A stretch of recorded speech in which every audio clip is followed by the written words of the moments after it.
मोदी 3.0 सरकार का पहला बजट पेश कर दिया है। वित्त मंत्री निर्मला सीतारमण ने कई बड़ी घोषणाएं की हैं, लेकिन कैपिटल गेन टैक्स को लेकर शेयर बाजार के निवेशकों को शुरुआती दौर में जब ये बजट पेश हो रहा था तो झटका लगा था। जी हाँ, बजट में लॉन्ग टर्म कैपिटल गेन को 2.5% बढ़ाकर 12% तक कर दिया गया है। वहीं चुनिंदा एसेट्स पर short term capital gain tax बढ़ाकर 20% कर दिया गया है। ये बदलाव आज से ही लागू हो गए हैं। इसका अंदाजा पहले ही लगाया जा चुका था। कैपिटल गेन टैक्स बढ़ा तो बाजार पर नेगेटिव असर भी दिखा। इसका ऐलान होते ही शेयर मार्केट में बड़ी गिरावट देखने को मिली थी। सेंसेक्स 1200 अंक गिरकर 80,000 के नीचे पहुंच गया था। निफ्टी में भी 400 अंकों की गिरावट आई थी, लेकिन कुछ ही देर बाद शेयर बाजार ने निचले स्तर से अच्छी रिकवरी की। सेंसेक्स में निचले स्तर से 1000 अंक से ज़्यादा की रिकवरी हो गई है।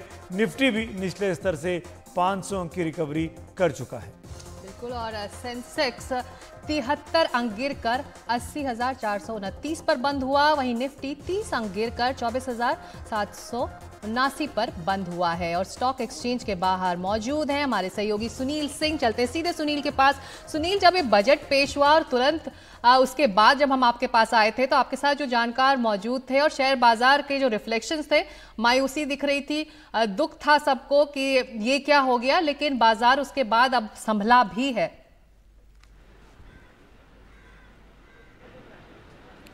जी बिल्कुल, बाजार काफ़ी संभल चुका है, जबकि रिकवरी बहुत तेज़ हुई है। दरअसल निवेश का जो विकल्प है, जितना मुनाफा और जिस तरह से कम समय मुनाफा है, वो और भी किसी निवेश में स्कीम में है नहीं।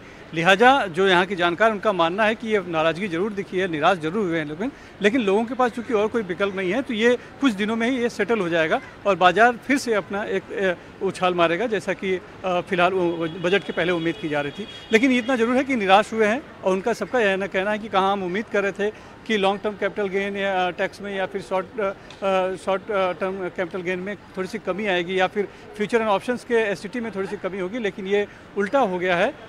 लेकिन ओवरऑल उनका कहना है कि बजट के हिसाब से देखें तो ओवरऑल बाकी सभी सेक्टरों को उन्होंने कुछ दिया है, लेकिन दुख इसी बात का है कि हमसे छीन कर दिया है, ऐसा निवेशकों का कहना है। और कई निवेशक तो इस तरह से भी कहना था कि ये एक तरह से हमारे साथ ठगी हुई है, हमारे साथ अन्याय हुआ है। लेकिन ओवरऑल हम देखा जाए तो लोगों का ऐसा कहना है कि बाकी सभी महिला हैं, युवा हैं, जो रोजगार के भी काफ़ी अवसर देने की कोशिश की गई है, तो सबको कुछ ना कुछ देने की कोशिश हुई है। लेकिन हमसे क्यों छीना गया, ये एक सवाल ज़रूर है। लेकिन उम्मीद है लोगों को कि जल्द ही समझ जाएगा। जैसा कि हम देख रहे हैं कि जैसे ही ऐलान हुआ था बजट में, वैसे ही लगभग 1100 से 1200 अंक लुढ़क गया था, लेकिन अब काफ़ी कुछ रिकवर करते हुए 1000 अंक रिकवर करना बहुत बड़ी बात है।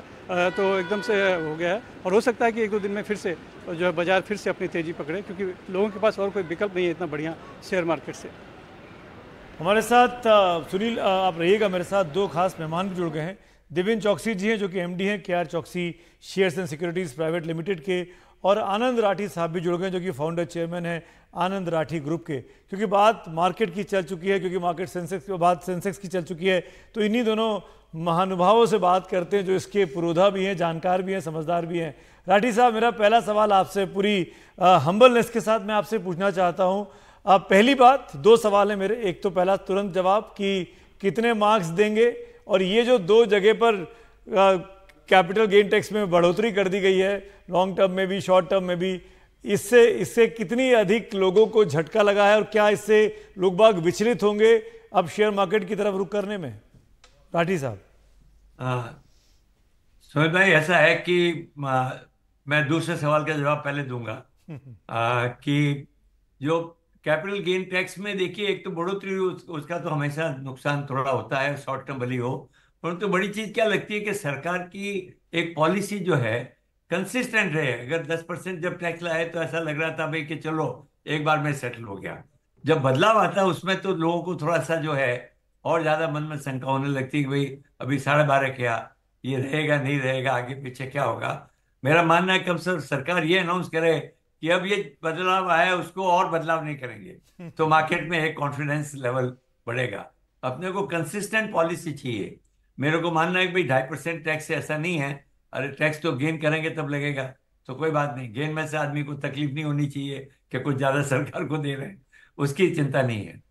ओवरऑल अगर आप देखें बजट बहुत अच्छा है। आप देखें, देखिए बजट में देखने की लायक क्या होती है कि भाई ये इकोनॉमी के डेवलपमेंट में क्या इसका रोल रहेगा, किस तरह की आपकी इकोनॉमी इसमें चलेगी। तो सबसे बड़ी बात क्या, आप देखिए फिजिकल डेफिसिट जो प्रोविजनल बजट में इंटरिम में 5.1 था, उसको 4.9 लाए हैं, बिना किसी खर्चे को या कोई इन्वेस्टमेंट को कम किए। इन्वेस्टमेंट ओरिएंटेड बजट है। एम्प्लॉयमेंट जो पहली बार, मुझे जी। लगता है कि पहली बार ऐसी स्कीम्स लाए हैं जो इनोवेटिव स्कीम्स हैं, जिससे लोगों को रोजगार भी मिले और कम से कम इंटर्नशिप आके ट्रेनिंग मिलके एम्प्लॉयबल करे। हिंदुस्तान में प्रॉब्लम की एम्प्लॉयमेंट, मेरा ये मानना है कि एम्प्लॉयबिलिटी की ज्यादा है बजाय एम्प्लॉयमेंट की। हम्म। क्योंकि हम तो हमको जब आदमी चाहिए, जैसे आदमी चाहिए मिलते नहीं है, और ये शिकायत आपको हर एम्प्लॉयर की मिलेगी। परंतु जिसको जॉब चाहिए उसके पास वो कॉम्पिटेंस लेवल नहीं है। तो समझिए मैंने बहुत लंबा जवाब दिया उस चीज का। मैं समझता हूँ marks are not important, important ये कि बजट का अर्थव्यवस्था पे क्या असर होगा बिल्कुल वो बताना ज्यादा बिल्कुल, जरूरी ये है। समझना इस वक्त इसलिए जरूरी है, और खासतौर से एक आम इन्वेस्टर के लिए भी यह क्या खबर लेकर आ रहा है। देवेंद्र चौकसी जी, लॉन्ग टर्म हो या शॉर्ट टर्म हो, दोनों में जो उछाल या फिर बढ़ोतरी हुई है कैपिटल गेन्स टैक्स में, जो आज से ही लागू होगी ऐसा ऐलान किया गया है, तो ऐसे में आप इन्वेस्टर्स को क्या समझाएंगे? क्या जो इसका नेगेटिव इम्पैक्ट शुरुआती दौर में आज देखने को मिला बजट के प्रस्तुत होने के बाद, वो आने वाले दिनों में भी वो इम्पैक्ट कैरी फॉरवर्ड होने वाला है? तो सिक्का मेरा ऐसा मानना है कि आई थिंक एक तरफ टैक्सेशन के अंदर काफी हद तक सिंप्लीफिकेशन हो चुका है। हम्म। एक साल और 2 साल, दो पीरियड के अंदर टैक्स लॉन्ग टर्म का कंप्लीट हो जा रहा है। जो लिस्टेड सिक्योरिटी है वो 1 साल के दायरे में आती है, जो अनलिस्टेड सिक्योरिटी है वो 2 साल के दायरे में आती है। अनलिस्टेड सिक्योरिटी को भी 12.5% टैक्स लगता है, लिस्टेड को भी 12.5% का टैक्स लगता है। तो एक एक क्लैरिटी बन गई। जो पहले ऐसा समय था कि अनलिस्टेड के अंदर 20% का टैक्स लगता था, जैसे रियल एस्टेट, हम्म। उसके अंदर 20% का टैक्स लगता था, अभी वो घट के 12.5% हो चुका है। एग्रीड, आई थिंक के साथ में इंडेक्सेशन बेनिफिट निकाल दिया गया है, बट फिर भी मैं मानता हूँ कि ये सिंप्लीफिकेशन बहुत जरूरी था। ये सिंप्लीफिकेशन आ गया। हाँ, एक चीज के लिए मैं थोड़ा कन्विंस नहीं हूँ कि एक तरफ फाइनेंस मिनिस्टर बताते हैं कि हम नए टैक्स कोड की तरफ जा रहे हैं, दूसरी तरफ ये साल के अंदर ऑलरेडी 6 महीने निकल चुके हैं इंटरिम बजट के बाद, और अभी दूसरे 6 महीने बाकी है। तो ये 6 महीने के लिए सब टैक्स रेट के चेंजेस करने की जरूरत शायद नहीं थी। इसके अंदर टैक्स पेयर को असुविधा ज्यादा होगी। आपको एक ही साल के अंदर दो अलग से टैक्स के कैलकुलेशन करने पड़ेंगे, ये बिफोर 23 जुलाई एंड आफ्टर 23 जुलाई, दो टैक्स कैलकुलेशन अलग से करने पड़ेंगे। और अगले साल में जो नया टैक्स कोड लाने की बात कर रहे हैं, जिसके अंदर काफी हद तक टैक्स रेट को सिंप्लीफाई करने की बात है, टैक्सेशन स्ट्रक्चर को सिंप्लीफाई करने की बात है, तो अगले साल के अंदर तीसरा नया स्ट्रक्चर आ जाएगा। आई थिंक इतनी असुविधा टैक्स पेयर को नहीं देनी चाहिए। बस मेरा एक ही रिजर्वेशन है, टैक्स के सामने में नहीं हूँ, बट आई थिंक असुविधा नहीं होनी चाहिए। एक चीज़ और बताइए चौकसी साहब, क्योंकि हमने देखा हाल ही में चुनाव हुए, चुनाव में बहुत बड़ा मुद्दा बना दो चीज़ें, महंगाई का और रोजगार का। और बीजेपी के चुनाव में जो स्थिति हुई, 300 प्लस पार्टी थी, 240 पे आ गई। क्या आपको लगता है कि इस बजट में वो दबाव भी सरकार के ऊपर था कि हमको इस विपक्ष के नैरेटिव को डिफीट करना है, इसीलिए आपने तमाम चीज़ें ऐसी अनाउंसमेंट्स में देखी आज, जैसे कि जिक्र भी आनंद राठी साहब कर रहे थे, अप्रेंटिसशिप की बात हो रही है, मतलब युवाओं को रोजगार देने के लिए स्किल डेवलपमेंट की बात भी है, और उनको अप्रिशिएट भी किया जाएगा पैसे के जरिए, मॉनेटरी जरिए। क्या आपको लगता है कि उस प्रेशर में भी फाइनेंस मिनिस्टर थी? वेल, मैं ऐसा समझता हूँ कि खाली नैरेटिव बदला है, बाकी अदरवाइज प्रोग्राम सेम है। एग्रीकल्चर, इंफ्रास्ट्रक्चर और मैन्युफैक्चरिंग, ये तीन क्षेत्र के अंदर जो गवर्नमेंट ने बजट के अंदर जो इम्प्लीमेंटेशन का रोड मैप रखा है, वो इंटरिम बजट में भी सेम था और यहाँ पे भी सेम है, उसमें कोई बदलाव नहीं आया है।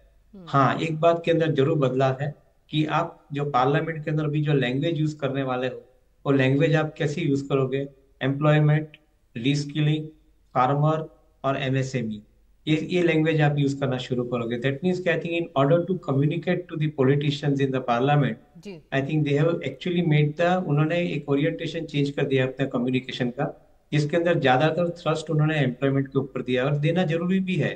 अगर मैं समझता हूँ कि इंडिया की इकोनॉमी को 10.5, 11 या 12% के बीच में नॉमिनल जीडीपी ग्रोथ रेट के ऊपर आगे बढ़ना है, तो सबसे बड़ी जो जरूरियात है वो एम्प्लॉयमेंट और रिस्किलिंग की है और स्किलिंग की है। अगर ये नहीं होती है तो आई थिंक डेफिनेटली इकोनॉमी पीछे रह जाएगी। एक तरह से देखें तो एक समय था कि मनरेगा स्कीम दिखलाई गई थी, वो जी। एक उसके मैं हिसाब से देखा मैं जाए तो बीच में आपको टोक रहा हूं माफी के साथ। इस वक्त पीयूष गोयल कुछ बोल रहे हैं, सुन लेते हैं। Budget is also going to give a big thrust to agriculture, which will help us further expand our food processing, value addition in agri products, and export of agri products.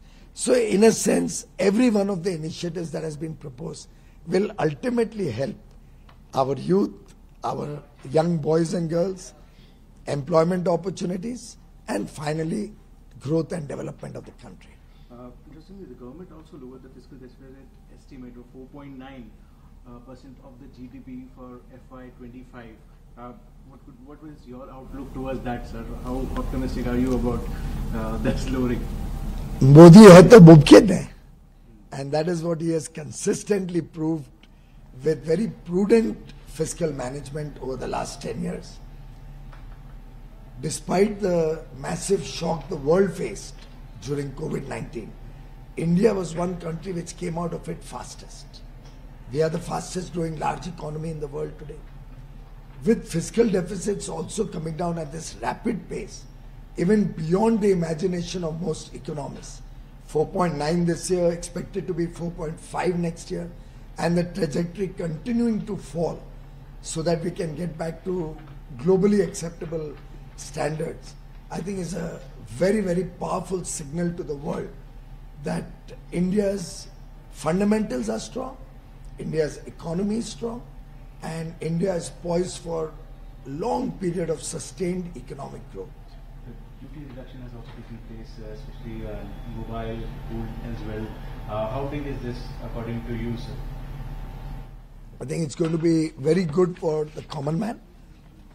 It will both encourage domestic manufacturing to become more competitive, as well as ensure that the mobile ecosystem does not become very expensive for the consumer. It balances the interests of manufacturing or industry and consumer, and it's very much welcome. The reduction in gold and silver will give a big impetus to the industry. शादियों का मौसम आने वाला है, उसके लिए भी मंगलसूत्र भी सस्ता हो जाएगा, और निर्यात भी, export will also get a big boost with the availability of gold and silver at lower prices, and more importantly it will put an end to the risk of smuggling of gold and silver. तो एक मजबूत अर्थव्यवस्था की तरफ भारत बढ़ रहा है, कह रहे हैं केंद्रीय मंत्री पीयूष गोयल। और हम लौटते हैं अपने मेहमानों के पास। आनंद राठी जी, जो बड़ा सवाल यही है, अगर कैपिटल गेन्स टैक्स का इम्पैक्ट छोड़ दें तो शेयर बाजार आज के बजट को ओवरऑल कैसे देख रहा है? क्या ये एक होलसम बैलेंस बजट रहा है शेयर बाजार के लिए, या फिर वो बस अपने लिए वो देख रहा है जो उसके लिए नेगेटिव इम्पैक्ट लेकर आया है? इसी में एक लाइन और जोड़ दूं राठी साहब, और वो ये कि क्या जो आज नुकसान हुआ कल परसों में सब रिकवर हो जाएगा?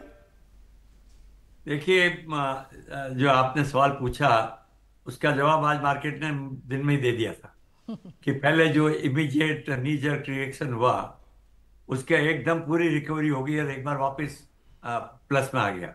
देखिए, लॉन्ग टर्म जो मार्केट है ये डिपेंडेंट है इकोनॉमी पे, और इकोनॉमी के कारण कॉर्पोरेट अर्निंग्स पे। लॉन्ग टर्म उसी पे चलेगा। तो इसलिए मेरा मानना है कि ये जो शॉर्ट टर्म है, धीरे धीरे बजट एक इवेंट होता जा रहा है, उसका कोई, क्योंकि it's a proper income expenditure account of the government, पर हो ये रहा है कि budget is being also used to announce many policy matters जो जिनका बजट से पहले नहीं लेना देना है, फिर भी एक ऐसा एक इवेंट है जिसमें हर सरकार अपनी आगे की पॉलिसी, एक साल की नहीं, 5 साल की, 10 साल में क्या करने वाला उसका भी वो उसका अनाउंसमेंट करते हैं। तो मेरा मानना है कि ये असर बजट की जो बात कर रहे हैं सुमित जी, कल से अपने बात ही नहीं करेंगे, बजट वर्ड ही नहीं आएगा आपके डिस्कशन में, आएगा तो एक दिन और आ जाएगा। तो उसके बाद ये जो है इफेक्ट ये रहेगा कि इस बजट के जो कारण इन्वेस्टमेंट आएगा, और अच्छा ये कि गवर्नमेंट ने बोरोइंग्स कम की है, अगर ब्याज की दरें कम हो और प्राइवेट सेक्टर का इन्वेस्टमेंट आना चालू हो, जिसपे कंजम्पशन की भी बहुत इंपॉर्टेंस है। तो इस बजट पे थोड़ा पैसे इस तरह जाने के हो कि भाई कंजम्पशन बढ़ना चाहिए, वो बड़ा इंपॉर्टेंट है। प्राइवेट सेक्टर, इन्वेस्टमेंट, कंजम्पशन, दो चीजें अगर और तेजी से बढ़ेगी तो अपने 7% का आंकड़ा इकोनॉमी का पार करने में कोई मुश्किल नहीं है।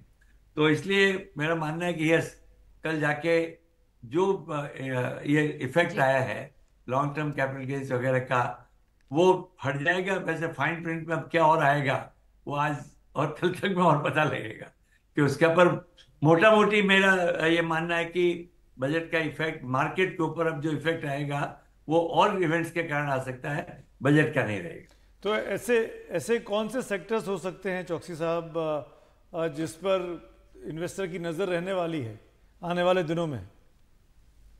तो ज्यादातर पसंदगी रहेगी एक तरफ एलोकेशन ऑफ फंड्स की तरफ, यानी बैंकिंग एंड फाइनेंशियल सेक्टर की तरफ, क्योंकि जैसे इकोनॉमी को आगे बढ़ना है और ये सब गवर्नमेंट को प्रोग्राम अपने इम्प्लीमेंट करने हैं, तो बैंकिंग एंड फाइनेंशियल सेक्टर को आप नजरअंदाज नहीं कर सकते हो, उसके ऊपर आपकी एक ज्यादा नजर रहनी चाहिए। दूसरी तरफ आपकी जो नजर रहनी चाहिए उसके अंदर थोड़े बहुत कंजम्पशन ओरिएंटेड सेक्टर के अंदर होनी चाहिए, क्योंकि जो हिसाब से फंड्स कंज्यूमर के हाथ में रखे जा रहे हैं वो हिसाब से देखा जाए तो I think consumption will increase, discretionary and non discretionary. तो वहाँ पे ऑटो, 2 व्हीलर्स, 3 व्हीलर्स का समावेश कर देना जरूरी बनता है, इवन कमर्शियल व्हीकल का भी समावेश करना जरूरी बनता है। At the same time agriculture के अंदर जो थ्रस्ट दिया गया है उसके अंदर जो एग्रो केमिकल्स का कारोबार है या फर्टिलाइजर का कारोबार है या स्टोरेज का कारोबार है, उस सब कारोबार के लिए शायद मेरे ख्याल से इससे अच्छा ज्यादा कोई बजट नहीं हो सकता है जिसके अंदर इतने अच्छे एलोकेशन ऑफ फंड किए गए। तो मैं ऐसा समझता हूँ कि आपको सिलेक्टिवली स्टॉक ढूंढने पड़ेंगे। डायरेक्शन बहुत क्लियर है, डायरेक्शन के साथ में आप चलिए, बट अंदर से इंडिविजुअल स्टॉक्स ढूंढने बनते हैं, तो इसके हिसाब से आप इन्वेस्ट कर सकते हैं। एक क्विक कमेंट राठी साहब मैं आपको और चाहूंगा, म्यूचुअल फंड्स में बहुत बड़ी संख्या में लोग बाग इन्वेस्टमेंट्स कर रहे हैं, उनके लिए कोई सलाह आपके पास राठी जी? वो चालू ही रखना चाहिए। देखिए, म्यूचुअल फंड एक अच्छा जरिया है। अब जो कि शॉर्ट टर्म गेन्स और टैक्स बढ़ा दिया 15 से 20%, तो अब जो ट्रेडिंग जो भी आदमी करके अगर करता है तो उसका टैक्स लायबिलिटी बढ़ जाता है। तो म्यूचुअल फंड आज मोस्ट टैक्स एफिशिएंट भी है एंड इफेक्टिव भी है। अच्छे म्यूचुअल फंड जो है इंडेक्स के ऊपर 2-3-4% अल्फा भी क्रिएट करते हैं। तो मेरा मानना है कि रिटेल इन्वेस्टर को म्यूचुअल फंड का जरिया एक अच्छा तरीका है अपना इन्वेस्टमेंट करने के लिए। जी है। आप जाने से पहले देवेंद्र चौकसी जी, आनंद राठी साहब ने तो मार्क्स नहीं दिए 10 में से, उनसे पूछा गया था चलते चलते आप कितना देंगे, कितने पॉइंट्स देंगे इस बजट को 10 में से?